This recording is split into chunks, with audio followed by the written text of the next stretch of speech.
Today I'm wanting to go over the answers to the homework in the biological molecules question booklet. So it'll be homework 1, which is on mono and disaccharides and also polysaccharides.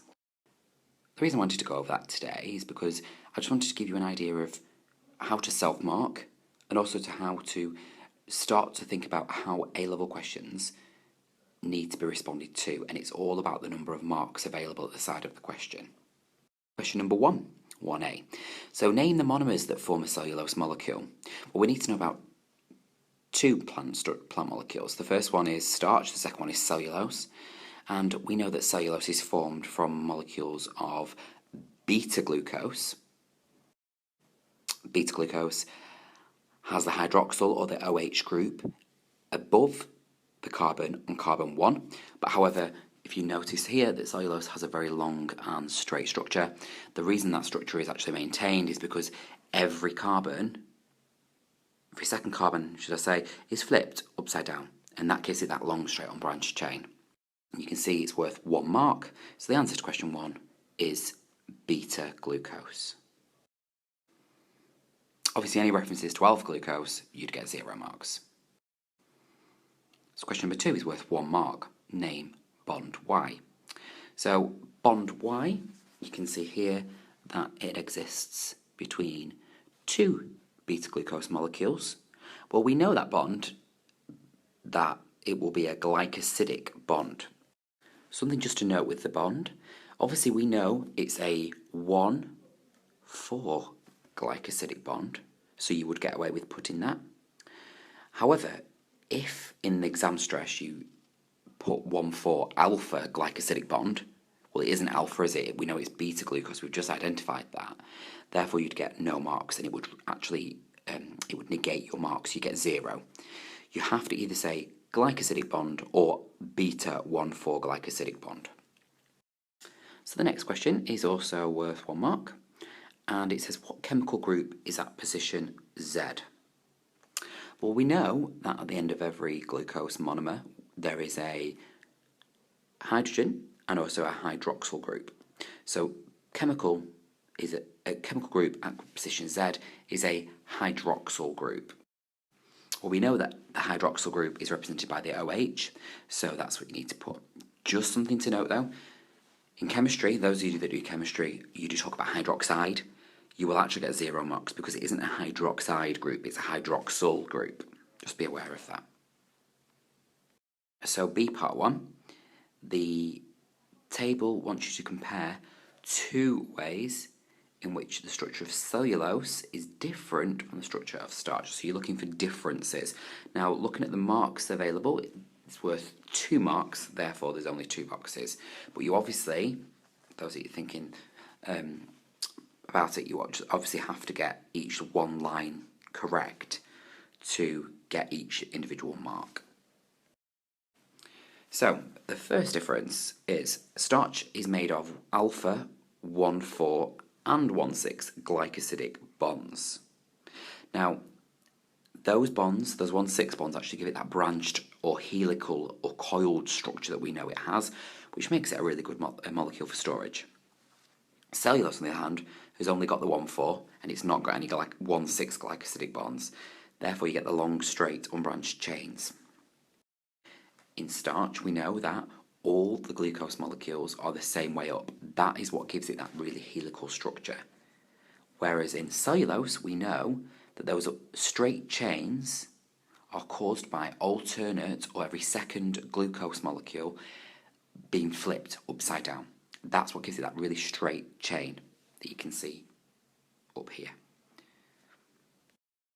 The third is that you do have the structure that you've got. So we've got this helix structure in starch, which makes it coiled and it can be compacted, whereas cellulose has these long, straight, unbranched chains.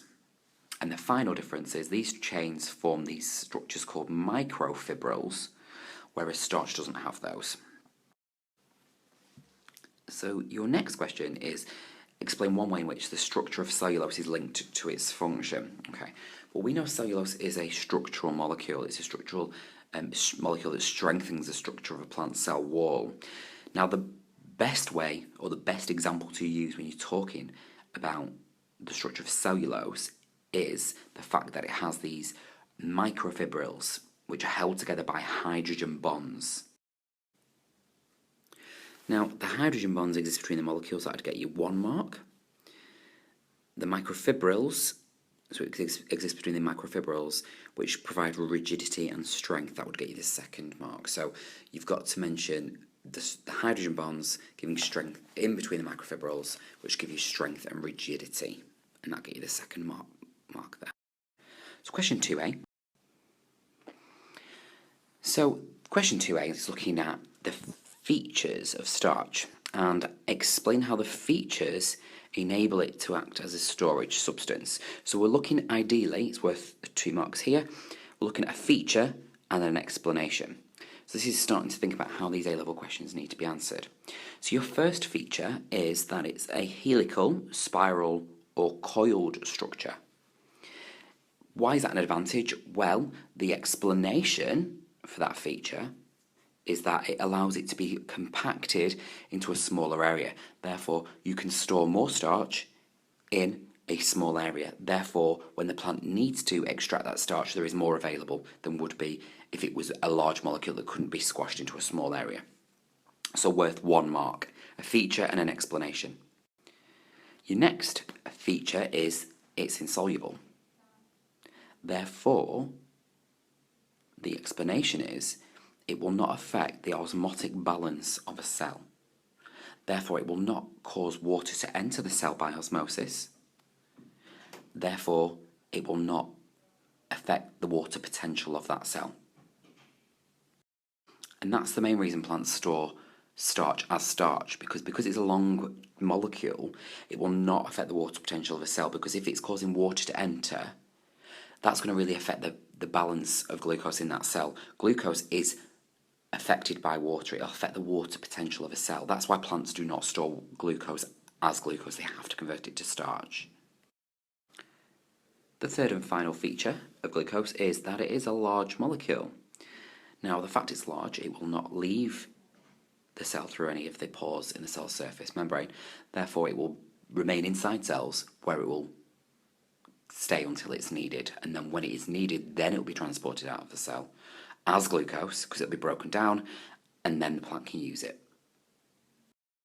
So 2 part B is the diagram shows a part of cellulose molecule named part A. Well, we've had this question before, haven't we? We know that part A is, well, it's going to be a glucose monomer, isn't it? What kind of glucose monomer is it? Well, it's cellulose. Again, we know cellulose is made up of beta glucose. So the answer to this question is worth 1 mark. It's beta glucose. Obviously, because it isn't alpha glucose, you would get 0 marks for saying alpha glucose. Okay, so part 2. Name bond B, worth 1 mark again. We've had it again. Glycosidic bond. Dead easy, that one. Next question, so part C. The structure of cellulose is related to its function in plant cell walls. Explain how. Well, this one is now worth... Now, this is actually worth 3 marks. It does actually 2 marks on your actual question paper. So I'll let you put 2 points. However, it is actually worth 3 marks, this one. So we need a little bit more detail than we did last time. So we know cellulose is made of long, unbranched chains of beta-glucose. However, obviously the beta-glucoses themselves are joined by glycosidic bonds.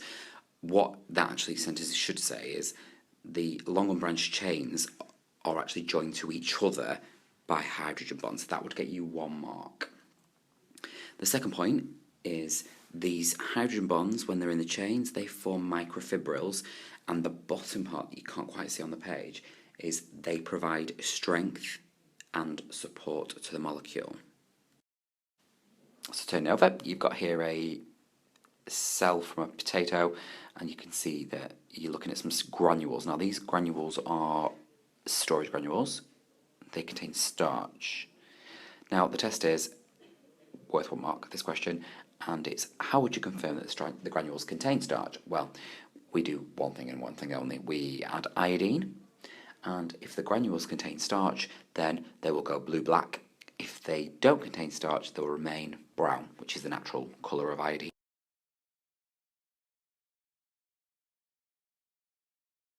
And that one would get you this 1 mark available. Okay, so what about question number 2, which is already on the screen?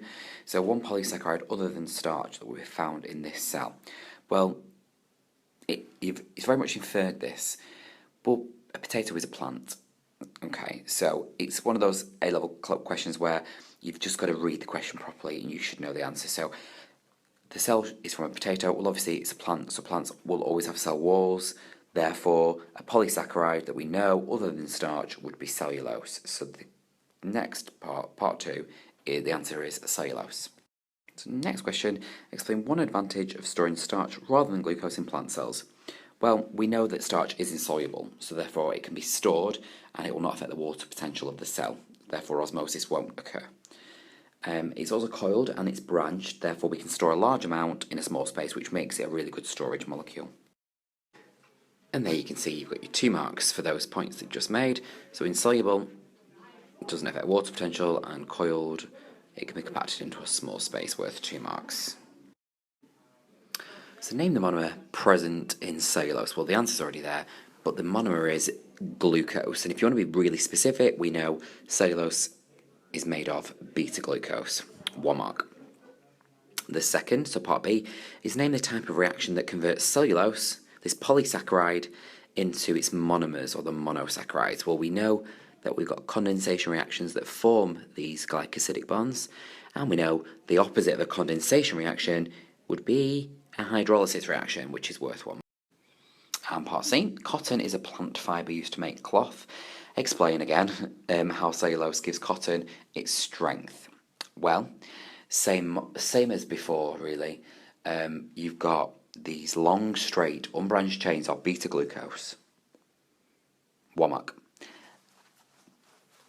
The glucose chains are held together by hydrogen bonds, forming microfibrils which give strength and support to the molecule. And there's the answer. So that's actually worth 3 marks there. You can see there that basically that's from a lot of different past papers. So 3 separate past paper questions have the same response. So cellulose doesn't change. That is what you need to know about what cellulose does, and that is the way to answer these particular questions. So question 5. You've got sucrose is a disaccharide, and it's formed from 2 monosaccharides, which we're calling P and Q. And the diagram here shows the structure of the disaccharide, sucrose, and it's giving you the 2 different monomers that have made that molecule of sucrose up. Well, the answer's already on the screen, which is fructose, but just to give you a bit of background, you can see that monosaccharide P would be glucose, and specifically it would be alpha glucose because the hydroxyl group is below the carbon on carbon 1. Monosaccharide Q is fructose. Now, you've got to learn those reactions. You've got to learn about the disaccharides and what they're formed from. So make sure you do. Now, there is one little mistake on this diagram here. And you can see that every single carbon is bonded apart from 1. See if you can guess which carbon it is. Carbon should have 4 covalent bonds. 1 carbon on this diagram doesn't. I've actually accidentally, on purpose, missed off a hydrogen from underneath that carbon. So that one doesn't have 4 bonds. So you need to make sure that you do. Don't fall for that little mistake that I've just made, because you would actually potentially lose a mark on that question for that. So part 2, draw the structure of a molecule which we've drawn, which monosaccharide Q.